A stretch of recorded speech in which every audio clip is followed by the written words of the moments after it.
तो हेलो हमारे प्यारे प्यारे भाई एंड बहनों, सभी लोगों का हमारे ऑफिशियल क्लासेस 1-1 में बहुत बहुत स्वागत है। तो आइए आज हम लोग पढ़ने वाले हैं मस्तिष्क यानी ब्रेन। ये हो गया मस्तिष्क। मस्तिष्क हमारी संरचना है जिसमें अग्र मस्तिष्क, मध्य मस्तिष्क और पश्च मस्तिष्क जैसी संरचना पाई जाती है। और मस्तिष्क हमारे क्या शरीर का बैलेंस बनाने का काम करता है, यानी संतुलन का काम करता है। ये तीन यानी परत से ढका होता है जिसको हम बोलते हैं पायामीटर, ड्यूरामीटर और एरेक्नाइड। ठीक है, ये हमारा सिर होता है जो ये 8 खोपड़ी मतलब 8 हड्डियों से ढका होता है मस्तिष्क। ठीक है, इतना हो गया। अब देखिए, ये अग्र मस्तिष्क में दो भाग हो गए। कौन सा? प्रमस्तिष्क और डायेंसिफिलान। मध्य मस्तिष्क में दो भाग हो गए हैं, कार्पोरा, सेरिब्रल, पेंडिकल। और प्रमस्तिष्क में तीन भाग हो गए। कौन? अनुमस्तिष्क, पांस और मेडुला। ये तीन भाग हो गए। ठीक है, अब हम लोग समझ लेते हैं कि प्रमस्तिष्क का कार्य क्या होता है, डायेंसिफिलान का और कार्पोरा का, सेरिब्रल पेंडिकल का कार्य क्या होता है, और अनुमस्तिष्क और पांस और मेडुला ऑब्लोंगेटा का कार्य क्या होता है। फिर उसके बाद हम लोग इसकी संरचना के बारे में देख ले रहे हैं। ठीक है, तो देखिए, ये है प्रमस्तिष्क। प्रमस्तिष्क का कार्य क्या होता है, ये सभी सूचनाओं को एकत्रित करके उसको सोच समझ के फिर क्या उस सूचना को क्या ऊतक या जहाँ जरूरत होती है वहाँ सूचना भेजता है। ये प्रमस्तिष्क। प्रमस्तिष्क में कौन कौन सेंटर पाया जाता है? रसो संवेदी क्षेत्र यानी कीमो रिसेप्टर सेंटर पाया जाता है। मोटर नर्व मतलब प्रेरक क्षेत्र पाया जाता है। और एसोसिएशन क्षेत्र पाया जाता है। मतलब क्या, उसको एकत्रित करके सोचने समझने कि इसमें क्या क्षेत्र होती है। और देखिए, ये वलकुट में पाया जाता है ये क्षेत्र। और देखिए, ये मध्यांश में क्या पाया जाता है, यानी पृष्ठीय क्षेत्र में क्या पाया जाता है, एमाइगडेला और हिप्पोकैम्पस। एमाइगडेला क्या करता है? एमाइगडेला हाइपोथैलेमस के साथ मिलकर भावनाओं का नियंत्रित करता है। ठीक है, अब देखिए हिप्पोकैम्पस क्या होता है। हिप्पोकैम्पस ये होता है जो हमारे क्या मेमोरी को लॉन्ग टाइम के लिए क्या किसी सूचना को एकत्रित करने की क्या क्षमता देता है। हाइपो मतलब हिप्पो जो कैंपस होता है, किसी चीज को हम भूलते जल्दी नहीं है, जब इसमें सूचना का एकत्रित हो जाता है तब। ये हो गया हिप्पो कैंपस। ठीक है, जैसे कि हम मान लीजिए कोई किसी चीज को हम देखें, अब हम उसको भूल जा रहे हैं, तो इसका मतलब क्या, सूचना इसमें नहीं पहुंच पा रहा है। और हम किसी चीज को देखें, फिर उसको दोबारा देखें, फिर दोबारा देखें, तो क्या सूचना धीरे धीरे कर क्या हिप्पोकैम्पस में पहुंच जाता है। फिर क्या वो हमको लंबे समय तक याद हो जाता है। यानी ये काम किस कौन करता है? हिप्पोकैम्पस। ठीक है, तो देखिए, अब डाइंसिफिलान का काम क्या होता है। डाइंसिफिलान में दो भाग होते हैं, पहला थैलमस और दूसरा हाइपोथैलेमस। ठीक है, थैलमस क्या होता है, ये क्या संधि स्थल होता है। यानी कि जो मोटर नर्व आया और क्या एक संवेदी नर्व आया, इन लोगों का ये संधि स्थल यानी कोऑर्डिनेशन सेंटर। ठीक है, ये सूचना को क्या एकत्र करके अग्र मस्तिष्क के पास भेज देता है। हाइपोथैलेमस क्या करता है भाई? हाइपोथैलेमस तो हमारे शरीर में बहुत मुख्य अंग है। देखिए, हाइपोथैलेमस पहले तो हमारे शरीर का तापमान नियंत्रित करता है। देखिए, ये हमारे शरीर के अंदर का तापमान नियंत्रित करता है। और हाइपोथैलेमस क्या करता है, ये हमारे शरीर के बाहर का तापमान नियंत्रित करता है। जैसे बहुत तेज गर्मी है, तो इससे क्या हमको कौन सूचना देगा? थैलेमस। और बहुत तेज ठंडी लग रही है, कपड़ा पहनने के लिए सूचना कौन देगा? थैलेमस। तो ये क्या बाहरी वातावरण का सूचना देता है, यानी इसका नियंत्रित करता है। और हाइपोथैलेमस हमारे शरीर के अंदर का तापमान नियंत्रित करता है। ठीक है, ये परासरण नियमन का भी संतुलन करता है। यानी हाइपोथैलेमस ये भावनाओं को भी नियंत्रित करता है। जैसे भावना भावना जैसे कि हम किसी चीज को देख के खुश हो रहे हैं, देख के रो रहे हैं, देख के जो मन में आया, अरे भैया हमारे बहुत बीमार हो गई, ये क्या मतलब भावनाओं को ये नियंत्रित करता है।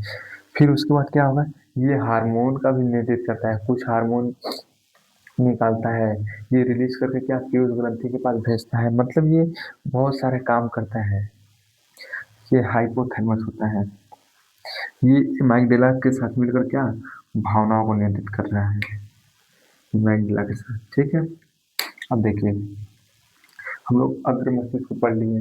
अब देखिए मध्य मस्तिष्क क्या होता है। मध्य मस्तिष्क में भी दो भाग पा रहे हैं हम लोग, कौन का, कार्पोरा पा रहे हैं और सेरिब्रल पेंडिकल पा रहे हैं। कार्पोरा का काम क्या है कि हम जो चीज देख रहे हैं, किसी चीज को देख लिए, एक को हवाई जहाज जा रहा है उसको देख लिए, फिर क्या हवाई जहाज का आवाज सुन लिए या फिर किसी चीज का आवाज सुन लिए, क्या उस सूचना को भेजेंगे ये अग्र मस्तिष्क के पास। ये दोनों को इकट्ठित कर कहा अग्र मस्तिष्क बात करेंगे, फिर सोचेंगे अग्र मस्तिष्क की जा कहाँ रहा है हवाई जहाज उड़ के, बाबतपुर जा रहा है कि दिल्ली जा रहा है कि विदेश जा रहा है, क्या ये अग्र मस्तिष्क सोचेगा। कार्पोरा देख लिया सुन लिया उसको कहा अग्र मस्तिष्क के पास भेज दिया। अब देखिए ये सेरिब्रल पेंडिकल क्या होता है। सेरिब्रल पेंडिकल ये संधि स्थल है, जैसे हमारे ब्रेन का जो मस्तिष्क है और मेरुरज्जु, इन दोनों का संधि स्थल है। जब किसी टाइम हम कोई काम कर रहे हो, पढ़ रहे हैं और लिख रहे हैं, उस टाइम क्या हमारा माइंड तो बिजी रहता है पढ़ने में, उस टाइम हमारा क्या मेरुरज्जु तैयार रहता है कि कोई चीज कहें हम करने के लिए तैयार हैं, तो उस टाइम क्या ये मेरुरज्जु में तैयार रहता है। वो क्या संधि स्थल कौन सा है, सेरिब्रल पेंडिकल, ये मध्य मस्तिष्क है। और देखिए मध्य मस्तिष्क में चार उभार होते हैं, यानी क्या उसको देखिए चार को हम लोग बोलते हैं क्वाड्रा, तो चार उभार है, तो हम लोग क्या उसको क्वाड्रिजेमिन क्वाड्रिजेमिन कार्पोरा बोलते हैं, यानी कार्पोरा क्वाड्रिजेमिन उसको बोलते हैं। ठीक है, अब देखिए हम लोगों में तो चार उभार होता है, लेकिन मेंढक में कितना होता है, मेंढक में दो उभार होता है, तो हम लोग उसको क्या बोलते हैं, कार्पोरा बाइजेमिया बोलते हैं, बाइजेमिया।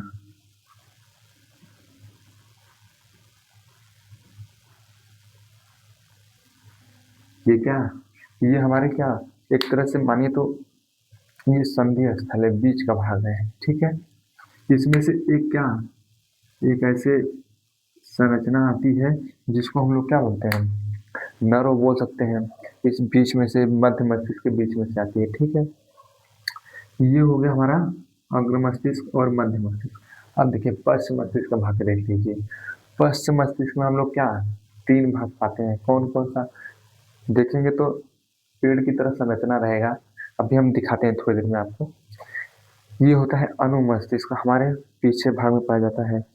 ठीक है, अगर जो ये अनुमस्तिष्क होता है ये क्या करता है, हमारे शरीर का संतुलन बनाता है। जैसे हम खड़े हैं देखेंगे बचवा से चलते चलते ढेला जाएगा, तो उस टाइम क्या उसका अनुमस्तिष्क तैयार नहीं रहता है, भरपूर एकदम वो क्या संतुलन नहीं बना पाता है, तो वो क्या शरीर का नियंत्रित करता है बैलेंस में। देखेंगे कोई शराब पी लिया इतना, उसके बाद क्या रोड पर चलेगा चलते चलते नारी में ढेला जाएगा, तो क्या उसका अनुमस्तिष्क सही से संतुलन में नहीं रहेगा, यानी क्या उसका नर्व ब्लॉकेज टाइप का हो जाता है। ठीक है, तो उस टाइम होता है क्या इतना हो गया। फिर उसका पॉन्स का क्या कार्य होता है, पॉन्स का कार्य होता है हमारी श्वसन को नियंत्रित करना होता है, हमारी अनैच्छिक क्रियाओं जैसी को नियंत्रित करता है। इसमें सेंटर पाया जाता है, रसद संवेदी क्षेत्र पाया जाता है, न्यूमोटॉक्सिक सेंटर बोलते हैं उसको, एक एपिन्यूस्टिक सेंटर होता है। ठीक है, तो देखिए मेडुला एक हो गया, एक मेडुला क्या करता है भाई, हमारे हृदय को नियंत्रित करता है, हृदय की धड़कना को, उसके बाद बीपी को कंट्रोल कौन करेगा, मेडुला ऑब्लंगेटा। और ये हमारी केटाबोलिक मतलब क्या उपापचयी क्रियाओं को भी नियंत्रित करता है। यही जैसे हम लोग खाना खाए फिर पचाने का काम करेगा, फिर उसको समझ लीजिए बात को। तो ये हो गया क्या हमारी उसकी संरचना हो गई और उसका कार्य हो गया। ठीक है, ये क्या होता है इसमें न्यूरॉन पाए जाते हैं, इसमें क्या इनमें भी न्यूरॉन, ये न्यूरॉन से एक तरह से मिलकर बना होता है। इसमें देखिए इसमें क्या सेंट्रोसोम यानी तारक काय नहीं पाया जाता है। इसलिए क्या, इसमें चोट लगेगा तो जल्दी भरेगा नहीं ब्रेन में। आप एक बार लीवर में मार दीजिए, कट जाएगा, भर जाएगा, लेकिन इसमें नहीं भरेगा। इसलिए इसमें चोट लगना नहीं चाहिए, नहीं तो इसमें जल्दी भर नहीं पाएगा।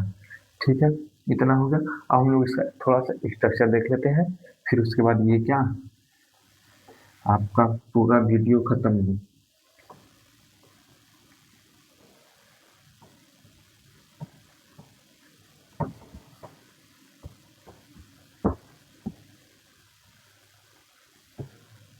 अब देख लीजिए, हम लोग संरचना को देख लेते हैं।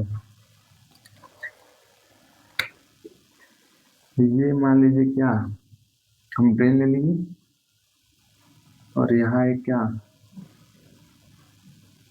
अनुमस्तिष्क ले लीजिए। यहाँ पर क्या है, एक पोर्स जैसी संरचना को ले लीजिए। उसके बाद क्या, मेडुला ऑब्लंगेटा आ गया। ठीक हो गया।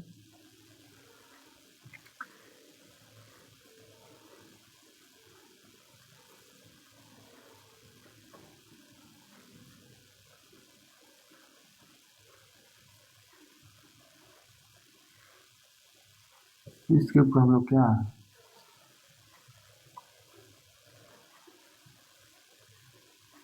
ये देखिए मस्तिष्क हमारा बन के तैयार हो गया भाई। हम लोग इसको ऐसे कवर कर देते हैं। ठीक है, ये देखिए, ये अनुमस्तिष्क हो गया,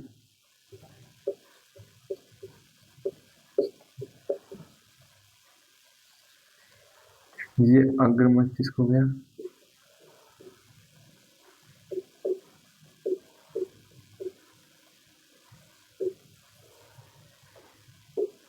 ये देखिए पॉन्स हो गया,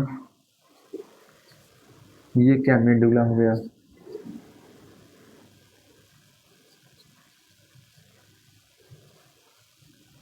ये हो गया मेडुला ऑब्लंगेटा, ये हो गया पॉन्स, ये हो गया क्या, अनुमस्तिष्क, ये हो गया मध्य मस्तिष्क,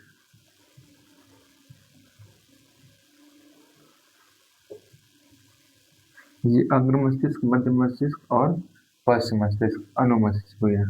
ठीक है, ये 4 हड्डियों से घिरा रहता है और इसके ऊपर एक 3 कवर पाया जाता है। हम बताए थे अभी, ड्यूरामीटर, पायामीटर, एक एरेक्नाइड होता है। ठीक है, अब देखिए, ये अग्र मस्तिष्क के बारे में बता ही चुके हैं, ये हो गया। ये मध्य मस्तिष्क हो गया, इसमें से एक संरचना ऐसे आ रही है, हम इसी को बताए थे क्या, एक तंत्रिका तंत्र आ गई। ठीक है, जो क्या, पूरा उसमें फ्लूइड भरा होता है और ये पूरा मेरु रज्जु तक जाता है। ये कहाँ, पूरा मेरु रज्जु तक जाएगा। ये मध्य मस्तिष्क से आएगा। ये मध्य मस्तिष्क हम लोग 4 उभार ले लेते हैं। ठीक है, इसको कार्पोरा क्वाड्रिजेमिनम बताए थे। ठीक है, ये देखिए अनुमस्तिष्क, ये पेड़ के जैसे रहेगा, उसे फैला फैला फैला रहेगा। ये हो गया अनुमस्तिष्क। ये देखिए संरचना समझ में आ गया। और देखिए, और हम लोग देखिए, इसको स्तंभ बोलते हैं। किसको, मस्तिष्क को और पांच को और मेडुला को, इसको हम लोग क्या बोलेंगे, मस्तिष्क का स्तंभ बोलेंगे।